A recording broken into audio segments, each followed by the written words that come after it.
Bismillahirrahmanirrahim. Assalamu alaikum wa rahmatullahi wa barakatuh.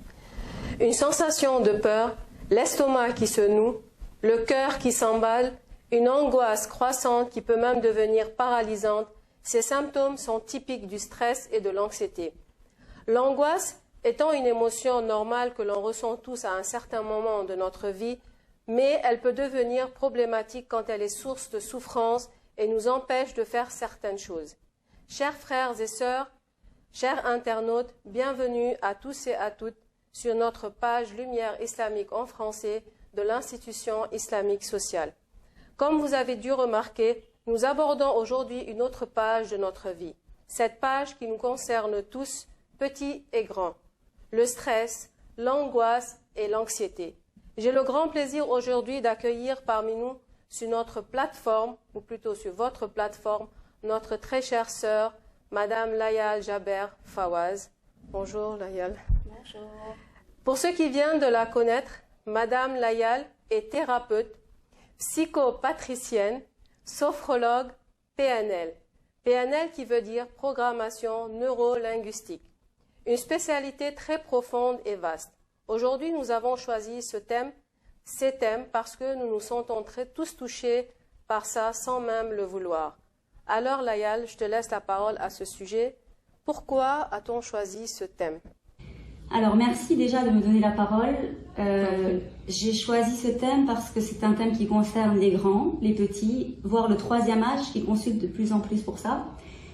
Ensuite, c'est le motif de 80% des consultations, voire plus que 80%. Et puis, vu le contexte sanitaire, le contexte politique, les réseaux sociaux, tout ça alimente beaucoup ces émotions de stress, d'angoisse et de peur, d'anxiété. Voilà. Donc j'ai trouvé que c'était important. Toi, tu trouves que les trois thèmes, ils concordent ensemble? C'est-à-dire que, est-ce que tu trouves que, par exemple, le stress peut être seul, l'angoisse seule et l'anxiété seule, ou bien tu trouves que ces trois thèmes, normalement, doivent être ensemble? Ils sont plus souvent ensemble. Ou bien tu as des fois des patients qui viennent, qui ont juste le stress, juste l'anxiété, juste l'angoisse, ou bien les trois en même temps? Alors, c'est trois choses qui se rejoignent beaucoup, mais qui sont quand même assez différentes. D'accord. Après, ça va être vraiment dans le détail que ça va être différent. Par rapport au stress, par exemple, c'est toujours une réponse physique de l'organisme face à un état de perturbation. D'accord? De perturbation face à une menace, un danger réel ou une menace psychologique ou physique. D'accord? L'anxiété et l'angoisse se rejoignent, sont liées parce qu'elles concernent en fait une anticipation d'une menace future. Donc c'est quand on anticipe pour après qu'on va parler d'anxiété et d'angoisse, en général. On peut penser à la menace future ou même voir à ses conséquences directement. Donc on va se faire beaucoup de films, on va psychoter, etc. Alors la différence c'est que l'anxiété, souvent on sait ce qui nous rend anxieux.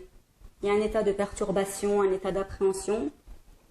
À forte intensité, ça peut être pathologique et on peut développer des troubles anxieux. Alors, l'angoisse, elle va être beaucoup plus générale. Souvent, on va dire « Ah, mais je suis angoissée, je ne sais pas trop pourquoi, mais voilà, j'ai une boule à l'estomac, je ne sais pas. » Donc, ça va souvent, voire toujours s'accompagner d'une réponse physique. C'est là où ça rejoint le stress, d'accord?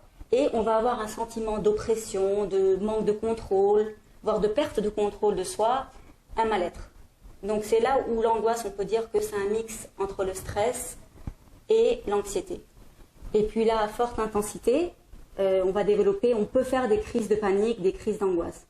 Et là, je dis attention parce que quand on commence une crise d'angoisse, eh bien, on peut rentrer dans un cercle vicieux parce que celui qui sait ce que c'est une crise d'angoisse, il va toujours avoir peur de refaire une crise d'angoisse ensuite. Donc du coup, le simple fait d'avoir peur peut déclencher la crise en elle-même. Et ensuite, c'est rebelote. Voilà. Alors, vous êtes tout le temps nerveux, comme elle dit Layal. Vous craignez un danger permanent. Par moments, vous n'arrivez plus à respirer correctement. Que manifeste-t-elle du stress, de l'anxiété ou de l'angoisse? Stress, anxiété, angoisse, il s'agit de trois expressions de l'appréhension du vide. Ils sont des troubles proches les uns et des autres, mais que ce soit par leur cause ou par leurs conséquences, ils demeurent bien différents. Si je ne me trompe pas, Nasri. Layal. Oui, alors voilà, comme je l'expliquais, ces trois émotions, trois malaises qui se rejoignent beaucoup et qui sont à la fois différents dans le détail. Et puis c'est important de savoir exactement quand on vient en consultation, est-ce que c'est du stress, est-ce que c'est de l'angoisse, est-ce que c'est de l'anxiété. Ça permet de mettre des mots dessus, ça permet aussi de dédramatiser si c'est juste du stress. Le stress souvent c'est par rapport à une situation présente là. Aujourd'hui je stresse, j'ai juste, je sais pas, j'ai peut-être mon enfant qui est malade ou quelque chose comme ça. Les deux autres ça va vraiment être en anticipation pour l'après. D'accord. Voilà. Alors, il existe différents facteurs qui peuvent causer du stress, de l'angoisse ou même de l'anxiété. Ces facteurs varient selon les personnes et ressentis presque chez tous les êtres humains. Elles deviennent toutefois handicapantes si elles sont chroniques.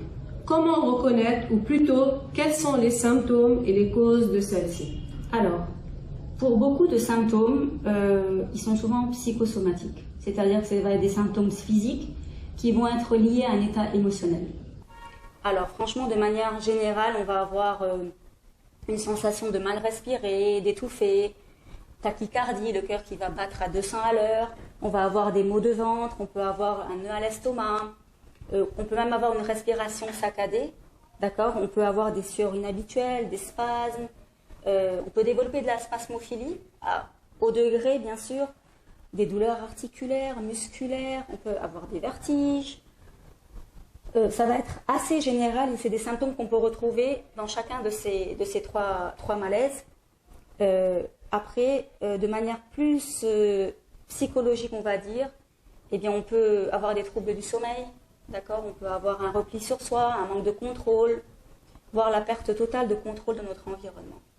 Voilà, ça va être de manière générale et finir par s'isoler.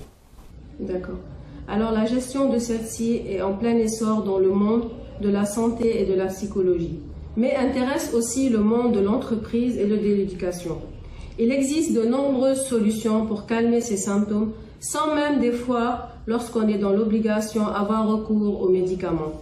À vous de retrouver celle qui vous convient le mieux et surtout avoir recours à des spécialistes dans ce domaine. Voyons, Layal, tu peux nous expliquer un peu, s'il te plaît, quels sont les traitements possibles ou encore comment on peut aider ces personnes concernées? Alors, juste avant de rebondir sur les solutions, je vais juste parler un peu des causes. Tu m'avais posé la question tout à l'heure. Elles sont fortement émotionnelles, d'accord? Ça peut être une rupture, un divorce, ça peut être des expériences négatives comme du harcèlement, un traumatisme, une agression, ça peut être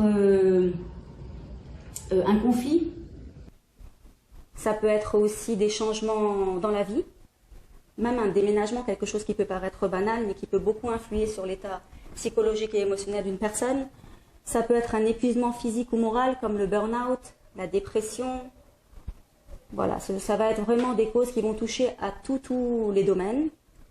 Et puis, juste attirer l'attention sur les réseaux sociaux qui déclenchent énormément de peur, notamment chez les enfants parce qu'il y a les images, il y a des choses qu'ils ne comprennent pas, qu'ils vont voir et qui vont faire peur. Et autre chose, des discussions entre grands parfois aussi, ou à la télé, ils vont entendre sans comprendre, alors que ça fait partie d'un contexte et ils vont interpréter ensuite à leur façon. D'accord. Voilà, par rapport aux causes, ça va être ça. Alors, pour revenir aux solutions possibles, oui, effectivement, il y a des traitements médicaux quand ça devient pathologique. Mais il faut savoir que les traitements médicaux vont juste gérer les symptômes, mais pas le mécanisme. Alors, c'est là où on a recours aux thérapies, d'accord? Et c'est là où les personnes viennent souvent en consultation, voilà, même sous traitement, ça va pas. Et le mieux, c'est de lier les deux. Après, si c'est pas à forte intensité, un traitement médical n'est pas forcément nécessaire ou indispensable ou obligatoire. La thérapie, elle va permettre quoi? Elle va permettre de comprendre l'origine du problème et le fonctionnement cognitif et comportemental de la personne. D'accord? Oui. Alors, souvent, je vais faire un mix de 3 thérapies pendant les consultations. Tout va dépendre de la problématique du patient. Bien sûr, il y a la psychothérapie. Alors, ça va être les échanges, ça va être remonter au traumatisme, à l'enfance, en tout cas au parcours de vie, à l'histoire de la personne. Ensuite, il y a deux outils, la sophrologie et la PNL. La sophrologie, c'est une technique psychocorporelle qui est basée sur des exercices de contraction, décontraction, de respiration, qui va permettre de calmer la personne, de lui apprendre à se contrôler. Elle est souvent consciente. Alors c'est là où ça complète bien la PNL, la programmation neurolinguistique. C'est que la programmation neurolinguistique, ça va être aussi des exercices, mais qui vont être beaucoup plus spontanés en fait. On laisse l'inconscient parler, donc il n'y a pas ce calcul, la personne elle ne répète pas derrière nous un exercice comme en sophrologie.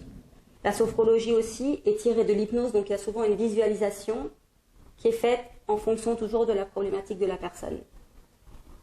La PNL va aussi permettre de travailler sur le fonctionnement au niveau des pensées et du comportement de la personne. Voilà. Alors c'est pour ça qu'en fonction de la personne, j'essaye de faire un mix des trois et les gens en ont marre un peu des thérapies juste de psychologie, c'est trop long, ça dure des années. Alors c'est bien de leur donner des outils pour les rendre le plus autonomes et le plus indépendants possible. Et puis, faut savoir que l'objectif principal, c'est de remplacer les pensées et les comportements qui sont problématiques par des réactions appropriées et le plus positivement possible. Donc pour finir, je dirais un conseil en fait de garder en tête qu'on ne peut pas agir sur un contexte, on ne peut pas agir sur l'environnement, d'accord, mais on peut juste s'adapter, essayer de relativiser. D'ailleurs, c'est deux mots qui sont très importants, mais qui se travaillent aussi, l'adaptation et le fait de relativiser quelque chose. Mais on peut agir sur les pensées, sur les attitudes, et puis sur les émotions de manière générale. Voilà, donc je pense qu'on a un peu fait le tour de tout. Et il y a une chose aussi, puisqu'on est là, je vais en profiter pour la souligner, c'est que beaucoup aussi se raccrochent aussi à la foi quand ils sont mal, et que c'est un sentiment qui est très important dans des périodes difficiles et où beaucoup de personnes se retrouvent. Voilà. Je viendrai ajouter au conseil de Madame Layal, si tu le permets bien sûr. Nous avons entre nos mains et dans chaque maison musulmane notre livre, le Saint-Coran, ce livre magique. Le Coran ou même l'invocation est vraiment un outil indispensable et doit devenir notre meilleur allié. Pourquoi ? Parce que si vous êtes croyant, vous savez très bien que seul Allah est capable de répondre à l'appel de l'opprimé, de le secourir de n'importe quelle situation, même celles qui nous paraissent a priori insurmontables. Dieu dit dans le Saint-Coran, dans Surat al-Fatiha, Bismillah ar-Rahman ar-Rahim, Iyyaka na'budu wa iyyaka nasta'in. C'est toi seul que nous adorons et c'est à toi seul dont nous implorons le secours. On retrouve aussi dans Surat al-Ra'd, verset 28, Alladhina amanu, Bismillah ar-Rahman ar-Rahim, Alladhina amanu wa tatma'innu qulubuhum bidhikrillah, ala bidhikrillahi tatma'innul qulub. Ceux qui ont cru et dont les cœurs se tranquillisent à l'invocation d'Allah, n'est-ce point par l'évocation d'Allah que se tranquillisent les cœurs?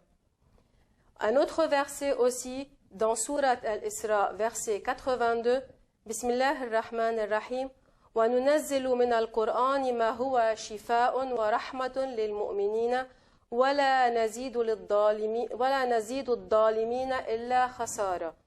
Nous faisons descendre du Coran ce qui est une guérison et une miséricorde pour les croyants. En tant que croyant, il faut être convaincu de cela et avoir la certitude que Dieu est capable de tout. La fermeté et la certitude sont deux ingrédients capitaux à l'exaucement de l'invocation. Je vous remercie. Je te remercie, Layal. Je vais conclure. Alors, gérons le stress. Pour gérer le stress, c'est très difficile.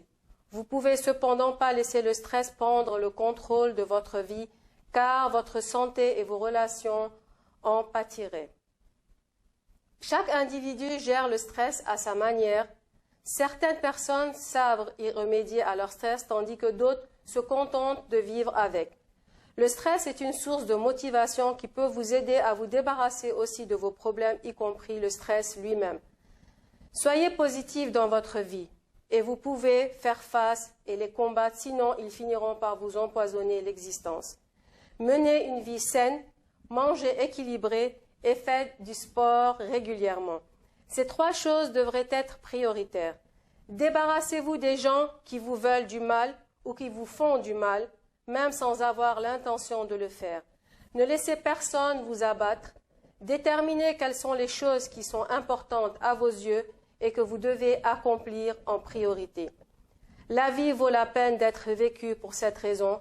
Vous devez vous libérer de toutes les chaînes qui vous entravent et causent toutes ces pressions. En les éloignant, vous pouvez, Inch'Allah, mener une vie heureuse et raisonnable. Je vous remercie. Wassalamu alaikum wa rahmatullahi wa barakatuh.